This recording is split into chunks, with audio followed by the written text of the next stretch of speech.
Hello, this is Ebonygeek. You're always welcome to join me in expanding your knowledge base. Comments are always welcome, and please subscribe.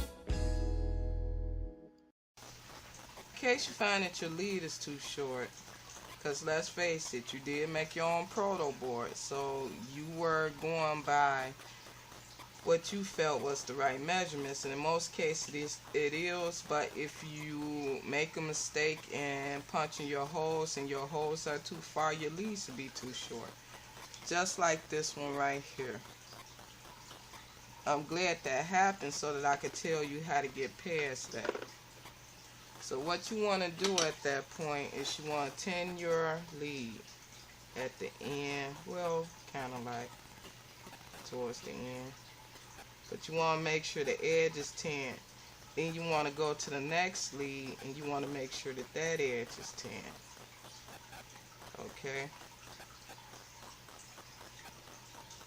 Then you want to actually get, remember when I said that when I cut the leads from resistors and stuff like that, that I saved the extra lead to come off of the resistors after you snip it off? This is one of the best times for that. So I have this helping hand holding this one.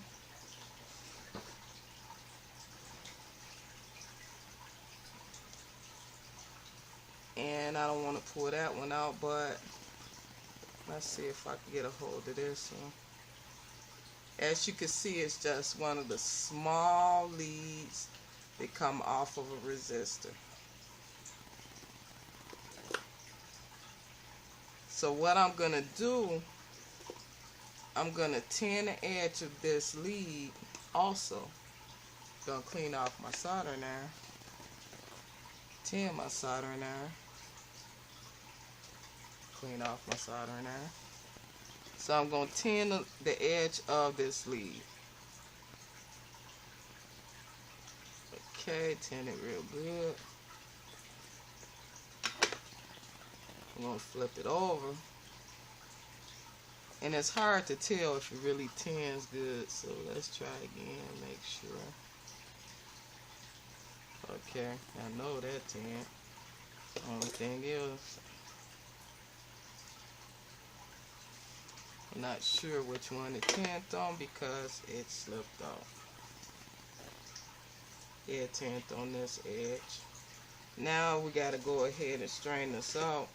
What I normally do is get these kind of pliers. I would call them needle nose, but I'm not sure what you call them.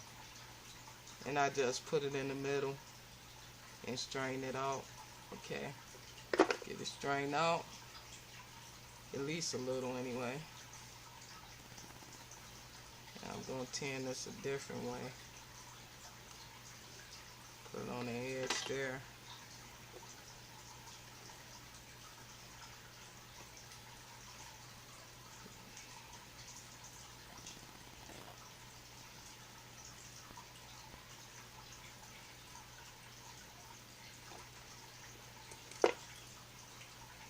Heat it up and add the solder to the edge.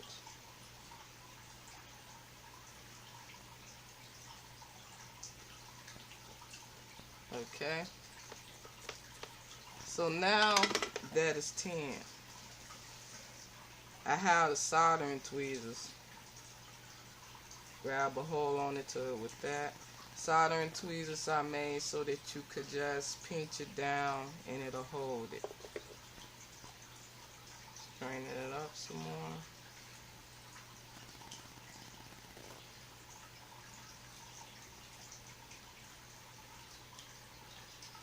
Okay, so we have it. Now, that's the glob of solder that I want to put it on, so we're going to put it on that glob. And we're going to reheat it and hold it. And there we go. Just add it on.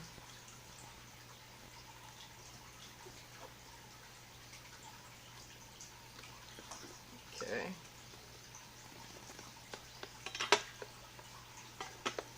So we got it added to it.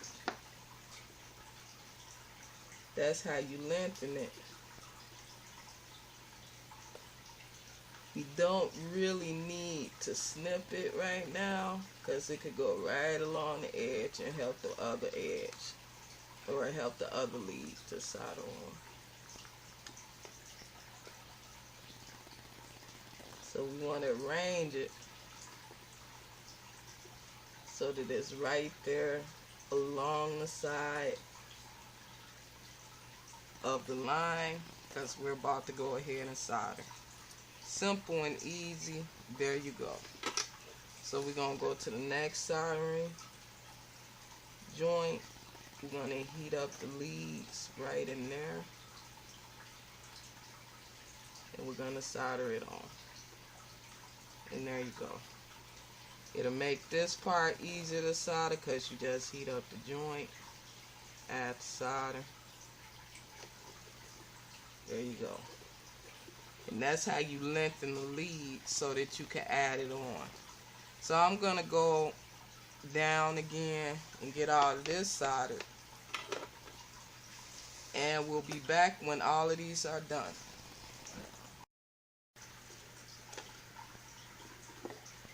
And we're just about done with our prototype board. As you remember, all of our cathodes is crossing over to this end. We put Elmer's glue, clear or white, on top. We cut out strips, and I find that the thicker pieces, like here, is better than the smaller pieces like there. So we cut off strips and we weighed them down on top of the Elmer's glue, not too heavy so that the glue shot out. We want the glue to stay in place, but kind of light. After we added that protective layer over the cathodes to protect them, we bent and soldered our anodes, which is our positive, down to the bottom, and even added a lead for a shortened piece. Now all we have to do is test it and hope that the glue does not negatively affect the negatives. So our 8x8 LED display is done. And you could go lightly over them and bend them into alignment just lightly. Remember, this is cardboard. But this is okay for me. Okay? Like I said, if you could get the stiffest piece of cardboard you could find, that would be great. As you can see, this one has no bends in it yet and no creases in it yet. So what we're going to do is we're going to go ahead next and check our connectivity. That's the next thing we're going to do. If everything is okay from there, we'll see about making some designs. Next, testing. At this point, we have our ground and our power line coming to a small breadboard. This resistor is not meaning anything. We have our ground to our resistor to a ground line. And this one is actually a male to female. It'll make it easier to test. But you could use a female to a female if that's all you have, which is this end with the lead coming out. The male to female is one end without a lead coming out to the other end with the lead coming out. Then of course this one is the regular jumper we used to using. The white is the power line. The gray is the negative line. Now the reason I'm doing that is because we're going to go about testing our prototype board now. Now you see how the grid is kind of coming together. We're going to start with our top corner, which will be this, and if we go across, that's going to be row A, And whichever ones you want to say, I'm just going to have my letters first. So that's going to be A1. Okay, keep that in mind in that way of thinking.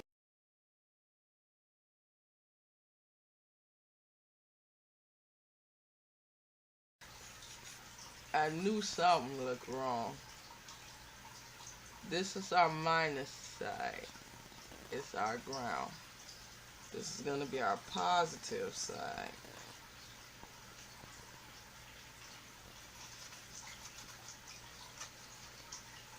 This is our anode side.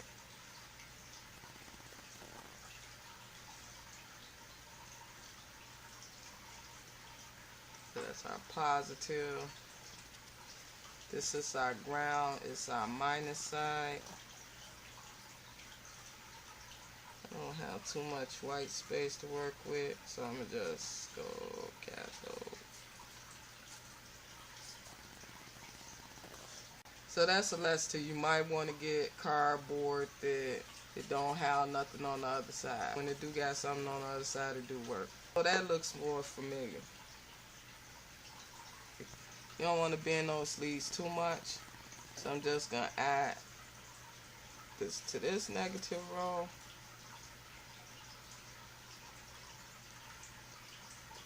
Okay. We're going to test our B row going across. Starting with 1. That's 1, 2, 3, 4, 5,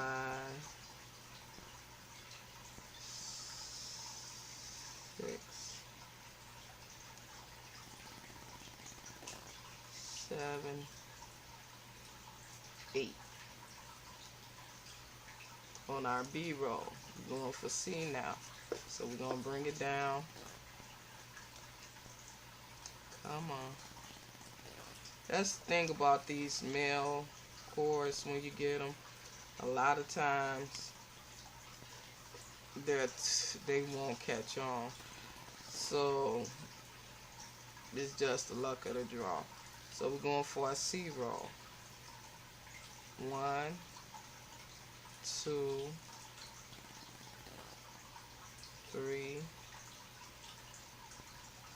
4, 5,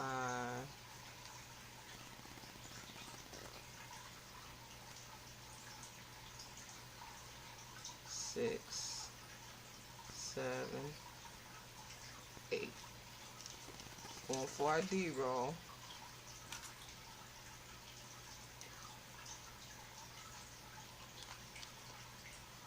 And it's made a little bit difficult because, like I said, remember our glue. So you just cut the glue down a little bit. Try to plug it in again. And that one, the cardboard, is interfering a little bit, so let's just try to be careful with it. So going with the D roll. I'm Ebonygeek, and I hope that the information provided has been helpful to you. Please remember to subscribe. Happy building and happy coding.